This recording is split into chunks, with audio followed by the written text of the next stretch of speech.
குரு பிரம்மா குரு விஷ்ணு குருதேவ மகேஸ்வரா குரு சாட்சாத் பரபிரம்மம் தஸ்மை ஸ்ரீ குருவே நமஹா. கடவுள் அருள் டிவி நேயர்களுக்கு இனிய வணக்கங்கள். வணக்கம் நண்பர்களே. நமக்கு எல்லா கிரகத்தையும் பற்றி அதிகமான பயம் கிடையாது. ஆனாலும் சனி கிரகத்தை பார்த்தவுடன் ஒரு பயம் வந்துடும். ஏன்னா அவர் ஈஸ்வர பட்டம் வாங்கியனவர், ரொம்ப ஸ்ட்ரிக்டானவர், தாமதமானவர், மந்தன் என்று பெயரும் உண்டு. அவர் இன்னொரு தனகாரகர், அவர் போல் கொடுப்பதற்கு ஆளே இல்லை அப்படின்னு சொல்லுவோம். ஆனாலும் அந்த 7.5 சனி அப்படிங்கிறது எல்லாருக்கும் ஒரு பயத்தை காட்டக்கூடியதாக இருக்கும்.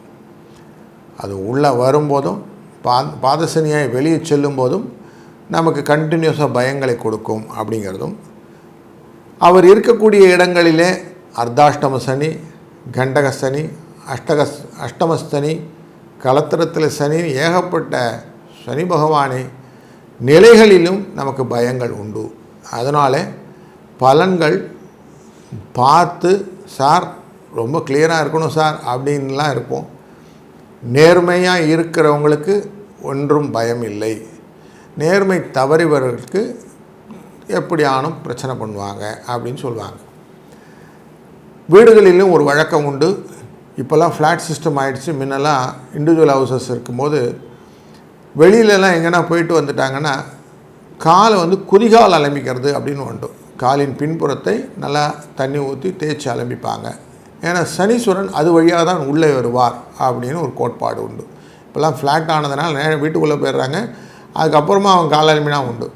அதனாலும் என்னவோ சனியின் தாக்கம் நிறைய பேருக்கு பாதிப்பை கொடுக்கறது அப்படிங்கிறதும் ஒரு குறிப்பாக நம்ம பார்க்க முடியாது. இப்படி இருக்கக்கூடிய சூழ்நிலையில் சனி பகவான் காலபுருஷத்துக்கு 10ஆம் இடம் 11வது இடம் அப்படிங்கிற இடம், கர்மஸ்தானாதிபதி. கர்மம் என்றால வேலைன்னு அர்த்தம். அப்போ வேலை தொழிலுக்கான அதிதேவதை யாருன்னா இந்த சனி. ஏன் அப்படி சொல்கிறாங்க அப்படின்னா, சனி கிரகத்தை சுற்றிலும் இருக்கக்கூடிய தூசிகள் போன்ற பாட்டிகள் சுற்றிக்கிட்டே இருக்கும். அப்படி யார் வேலை செய்கிறாங்களோ பின்னாடி ஒரு ஆட்கள் கூட்டமே இருக்கும் இல்லையா, அந்த கூட்டம் தான் சனீஸ்வரனை தெம்பாக வச்சுக்கிறது அப்படின்னு அர்த்தம். சனி ராகுவை போன்றவர். அதனால்தான் ராகு எப்படி பிரம்மாண்டமாக செய்யக்கூடிய விஷயங்கள் எல்லாம் முதல்ல செய்வார். அதுக்கு சுருக்கமாக தான் பண்ண தெரியாது. செவ்வாயும் கேதுவும் ஒன்று, சனியும் ராகுவும் ஒன்று அப்படின்னு சொல்லுவோம் இல்லையா. அப்படி எதையுமே பிரம்மாண்டமாய் பண்ணி கொடுக்குவது, லாபமும் அப்படித்தான். அதனால தான் வெற்றிக்கான இலக்கு கும்பம் அப்படிங்கிற இடத்தையும் இந்த சனீஸ்வர பகவான் தன் வீடாக வைத்திருக்கிறார். சனி சூரியனிலிருந்து ரொம்ப தூரம் தள்ளி இருக்கிறார். இருட்டு கிரகம் அப்படின்னு சொல்லுவோம். அதனால் அது மட்டும் இல்லை, உறைந்து போவது அப்படிங்கிற தன்மை உண்டு. இது எப்படி புரிஞ்சுக்கலாம்னா, வீட்டில் எல்லாம் ஃப்ரிட்ஜ் இருக்கு இல்லையா, இந்த ஃப்ரிட்ஜில் இருக்கிற ஐஸ் க்யூப் எல்லாமே சனி தான். ஃப்ரிட்ஜே சனீஸ்வரனை சேர்ந்தது. ஒரு உணவை பாதுகாப்பது அப்படின்னா சனீஸ்வரன் வைத்து கொண்டால், அது கெட்டு போச்சுன்னா ராகு ஆகிடும், விஷமாக மாறிடும். அப்படிங்கிற தன்மையை இரண்டும் ஒருங்கை கலந்தது இந்த சனியும் ராகுவும் சேர்க்கை அப்படின்னு மனதில் கொள்ளுங்கள். இப்பொழுது நடந்து கொண்டு இருக்கிற காலகட்டங்களிலே ராகுவானவர் கும்பராசியிலே இருக்கிறார், சனி பகவான் மீனராசியிலே வக்ரகதியிலே இருக்கிறார். அதாவது சனி பகவான் மீனராசியிலே இருக்கக்கூடியவர் இந்த ராகுவை தொடுவது அப்படிங்கிற தன்மையில் போயிட்டுருக்கார். 12ஆம் இடம்னு காலப்புருஷத்துக்கு அங்கிருந்து 11வது இடத்தை தொடுவதாக செல்கிறார். அங்கே ராகு இருக்கிறார். இந்த ராகு ரிவர்ஸ் கிரகம், அவரோட ரிவர்ஸாக இவரும் போகிறார். இப்போது மாற்றம் வருகிறது. நவம்பர் 28ஆம் தேதி இந்த வக்ரம் அப்படிங்கிற தன்மை முடிந்து 29ஆம் தேதியிலிருந்து நேர்வழி பாதையிலே செல்ல போகிறார் அப்படின்னு தெரிகிறது. இந்த நேர்வழி பாதையிலே செல்லக்கூடிய இந்த சனீஸ்வர பகவான் தன்னுடைய ஆட்சி இடமான மகர கும்பத்தை விட்டு மீனத்துக்கு செல்லக்கூடியது மேஷராசிக்கு செல்கிறார். மேஷராசியிலே சனி நீச்சம் என்கிற கதியை அடைவார். இது எப்படி புரிஞ்சுக்கணுன்னா, சனி அப்படிங்கிறவர் ஆயுள்காரகன். இங்கிலீஷில் ஆயில், OIL அப்படின்னு சொல்லக்கூடிய ஆயிலுக்கும் இவர் தான் காரகன். க்ரூட் ஆயில், பெட்ரோலியம், அந்த மாதிரி விஷயங்களுக்கும் இவர் தான் தன்மையாளர். பூமிக்கு அடியிலிருந்து எடுக்கக்கூடிய எண்ணெய்கள். அப்போ பெட்ரோலியம் ப்ராடக்ட்ஸ் எல்லாத்துக்குமே இந்த நீச்சகதியான மேஷராசிக்குள்ளே போகும்போது ப்ரைஸ் ஹைக் ஆகிறதுக்கு ஜாஸ்தி ப்ராபபிலிட்டி இருக்குது அப்படின்னு தெரிகிறது. எப்படி சார் ஹைப் ஆகும், இப்போ எல்லாம் கண்ட்ரோலில் இருக்குது அப்படின்னா, இல்லை அதுக்கான கால வர்த்தமானங்கள் வரும்போது டெஃபினட்டாக இதனுடைய ப்ரைஸ் வந்து பீக்கில் போகிறதுக்கு வாய்ப்பு உண்டு அப்படின்னு தெரிகிறது. இதையும் ஒரு நிலைப்பாடாக ஆஸ் எ ஃபினான்ஷியல் அஸ்ட்ராலஜராக நான் சொல்லிக் கொடுக்குறேன். ஏன்னா குரு வந்து வக்கரகதியில் இந்த சனியை பார்த்து கொண்டு இருக்கிற சூழ்நிலை கிடைக்கும் மார்ச் 2026 வரைக்கும். அப்படிப்பட்ட சூழ்நிலையில் இந்த சனி பகவான் நேர்பார்வையாக நேரடி மூமெண்ட்டாக கொடுக்க ஆரம்பிக்கும்போது ஸ்லோவாக தன்மைகளே போர் என்ற குணங்கள் வரும். அந்த போராட்ட குணங்கள், போர் என்ற குணங்கள் நேச்சுரலி இந்த ஆயில் ரிலேட்டடாக நிறைய ஹைப்பு கொடுக்கறதுக்கு ப்ராபபிலிட்டி இருக்குது அப்படிங்கிற இண்டிகேஷனையும் மனசில் வைத்துக்கொள்வோம். சனி பகவானின் இந்த வக்கர நிவர்த்தியானது பொதுவில் செலவு ஜாஸ்தி இன்க்ரீஸ் பண்ணும். எப்படிப்பட்ட செலவுகள் அப்படின்னா, வெளிநாட்டு வர்த்தக தொடர்பு கொண்ட செலவுகளையும், கொஞ்சம் இல்லீகல் டிரான்சாக்ஷன் பண்ணுறவங்களெல்லாம் அடி வாங்குற மாதிரியும் நடக்கக்கூடிய சூழ்நிலையை இந்த சனி பகவான் ஏற்படுத்துவார். அப்போ எப்போல்லாம் ஃபெமா அப்படிங்கிற ஆக்டில் இருக்குது, ஃபெரா அப்படிங்கிற ஆக்டில் இருக்கிற எதையான கடத்துறது அப்படின்னு சொல்கிறாங்க இல்லையா, அந்த கடத்தல் வேலைகள்லாம் செய்வங்கள்லாம் நிறைய பேர் மாட்டக்கூடிய சூழ்நிலையை இனிமேல் கொடுக்கக்கூடியது இந்த வக்கர நிவர்த்தி காட்டி கொடுக்கும். அதுபோல் யாரெல்லாம் இந்த போதைக்கு அடிமையாகி போதைப் பொருளை கடத்துவது அப்படின்னு சொல்கிறாங்க இல்லையா, இவங்களும் இந்த காலகட்டங்களில் சிக்கிக்கொள்வதற்கான வாய்ப்புகளை இந்த சனி பகவானின் வக்கர நிவர்த்தி ஏற்படுத்தி கொடுக்கும். ஏன்னா இப்போ தொட்டுக்கிட்டு இருந்தது ராகுவை தொட்டார், இப்போ திரும்புகிறார். அதனால் இனி சீச்சி இந்த பழம் புளிக்கும் அப்படிங்கிற ஸ்டேஜில் திரும்புறதுனால கொஞ்சம் கொஞ்சமாக இந்த இல்லீகல் டிரான்சாக்ஷன்ஸ் இருக்கிறவங்கெல்லாம் மாட்டுவதற்கு, சிக்கிக்கொள்வதற்கு, சட்டத்தின் பிடியில் தண்டனை அனுபவிப்பதற்கு வாய்ப்புகள் நிறைய இருக்குது அப்படிங்கிற இண்டிகேஷன் நம்பர் 1. ரெண்டாவது இண்டிகேஷன், இது எல்லாமே கடல் நிலை தடந்து, அந்த மீனராசிங்கிறது கடல் நிலை, கடல் சார்ந்தது. இப்போ கடல் சார்ந்து செய்யக்கூடிய காரியங்கள் எல்லாமே யாரெல்லாம் எக்ஸ்போர்ட் ரிலேட்டடாக பிஸ்னஸ் பண்ணிட்டு இருக்கிறாங்களோ அவங்களுக்கெல்லாம் ஓவர் நைட் ஆப்பர்ச்சுனிட்டி அப்படிங்கிறது கிடைக்கும். மூன்றாவது, மறைந்த தொழில் அப்படின்னு சொல்லிட்டு சிலவங்க முகத்தையே காட்ட மாட்டாங்க. யாரெல்லாம் டைரக்டர்ஸ் அப்படிங்கிறவங்க ஃபிலிமில் கேமராவுக்கு பின்னாடி இருப்பாங்க, முகம் முன்னாடி வராது, நடிகர்கள் முன்னாடி இருப்பார்கள். இவர்களுக்கு தன் உழைப்பினால் வரக்கூடிய பலன்களையும் இன்டைரக்டாக இந்த பெனிஃபிட்டை கொடுத்துடக்கூடியது இந்த சனீஸ்வர பகவானின் இந்த பின்புலத்திலிருந்து இயக்கும் தன்மை. அதனால் இவங்களும் இந்த இடத்துல ஒரு முக்கியமான பங்கை வகிக்கக்கூடிய வாய்ப்புகள் உண்டு. இவங்கள்ட்டே நிறைய பணப்புழக்கங்கள் நிறைய வரும் அப்படிங்கிறது தெரிகிறது. யாரெல்லாம் ரொம்ப கஷ்டப்பட்டிருந்த வாழ்க்கையில் அப்படின்னு சொல்கிறாங்களோ அவங்களுக்கெல்லாம் உழைப்பினால் வரக்கூடிய லாபங்களை நிதர்சனமாக தரக்கூடியது இந்த சனியின் வக்கர நிவர்த்தி பயிற்சி அப்படிங்கிறத ரொம்ப நோட் பண்ணி அடிக்கோட்டு எடுத்துக்கலாம். இதுதான் நிதர்சனமாக இந்த வக்கரத்தின் நிவர்த்தி தரக்கூடிய பலன். இப்படிப்பட்ட சூழ்நிலையில் இந்த கர்மகாரகனான சனியினுடைய வக்கர நிவர்த்தி ஒருவருக்கும் தன்னுடைய இண்டிவிஜுவல் ஜாதகத்தில் எப்படி இருக்குன்னு பார்க்கணும் ஆசை இருக்கும் இல்லையா?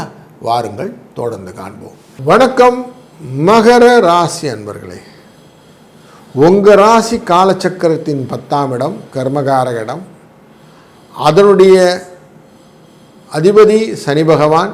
அவர் மீனராசியிலே வக்கரகதியிலே உங்கள் ராசியின் 2ஆம் இடத்தை நோக்கி வந்து கொண்டிருந்தவர் இப்பொழுது வக்கர நிவர்த்தியாகி நவம்பர் 28க்கு அப்புறம் 29லிருந்து வக்கர நிவர்த்தியாக ட்ராவல் செய்ய போகிறார். உங்கள் ராசிக்குள்ளே இருந்த வரைக்கும் அவரும் 7.5 சனி அப்படிங்கிற எஃபெக்டை கொடுத்தார். அதுபோல் அவர் தொடுவதாக திரும்பி வந்த இந்த கும்பராசியும் உங்களுக்கு அந்த எஃபெக்டை கொடுத்ததுனால குடும்பத்தில் கொஞ்சம் மருத்துவ செலவுகள், முக்கியமாக முட்டி வலி, கால் வலி போன்ற விஷயங்களுக்கெல்லாம் செலவு வைத்து கொண்டிருந்தார். இந்த செலவு இந்த நவம்பர் 29லேருந்து குறையும். தன லாபத்தை பெருக்குவார். பைசா வருவதற்கான வாய்ப்புகள் உண்டு. தன் பார்வையாலே 5ஆம் இடமான ரிஷபராசியை பார்க்கிறார் உங்கள் ராசிக்கு. அங்கே குழந்தைகள் மூலியமாக வரக்கூடிய விஷயங்களும், உங்களால் சில காரியங்கள் தடைபட்டும் சேதப்பட்டும் ஆவதற்கு வாய்ப்புகளையும் ஏற்படுத்துவார். அதனால் கொஞ்சம் இந்த ஆசை ரிலேட்டடான மேட்டர் அப்படின்னு சொல்லுவோம். ஆசைப்பட்டேன் அதனால் மாட்டிக்கிட்டேன்லாம் சொல்லுவோம் இல்லையா, அப்படி தேவையில்லாமல் அதில் போய் மாட்டி செலவு வச்சிடாதீங்க. ஏதாவது ஒன்று செய்கிறேன்னு ஆரம்பித்து அது போய் பாதியில் நின்று ஃபுல்ஃபில் பண்ண முடியாமல் நிற்கிறதுக்கு வாய்ப்பும் உண்டு. தன் பார்வையை 9ஆம் இடமான கன்னிராசி மேலே வைப்பார். அப்போது செய்கிற காரியத்தை ஃபுல்லாக செய்ய முடியாமல் ஆஃப் பேக்டாக நிற்கும் அப்படிங்கிறதும் தெரியும். தன்னுடைய பார்வையை எகெயின் உங்கள் ராசியின் விரயஸ்தானமான தனுசு ராசி மேலே வைப்பார். அப்போ எங்கேயும் மருத்துவ செலவுகளும் உண்டாகும்.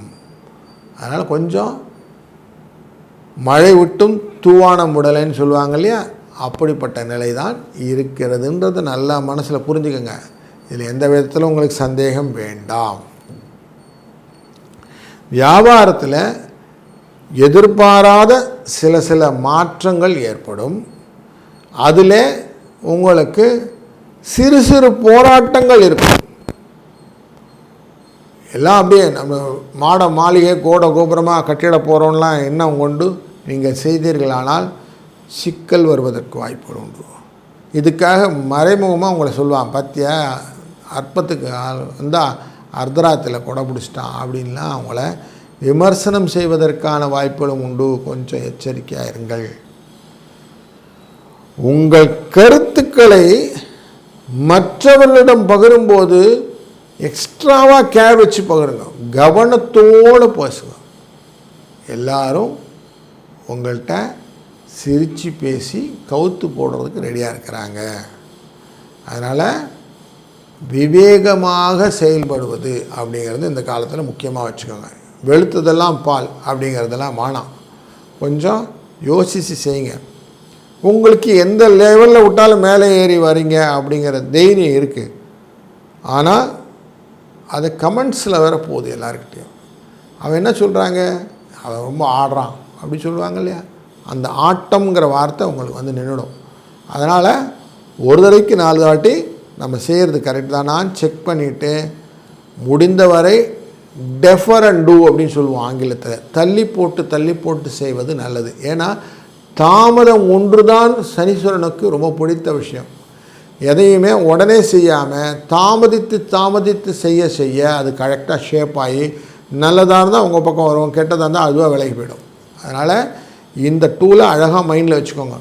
எதுவுமே யோசித்து நிதானித்து தாமதித்து செய்வது இல்லைன்னா காரியநாசம் அப்படிங்கிறது ரெடி ஆகிடும். அதனால் இந்த டூலை அழகாக மைண்டில் நல்ல ஆணித்தரமாக பதிந்து வைத்து கொள்ளுங்கள். அதுதான் உங்களுக்கு சக்ஸஸ் ஸ்டோரியை கொடுக்க போகுது. பணவரவு வரும்.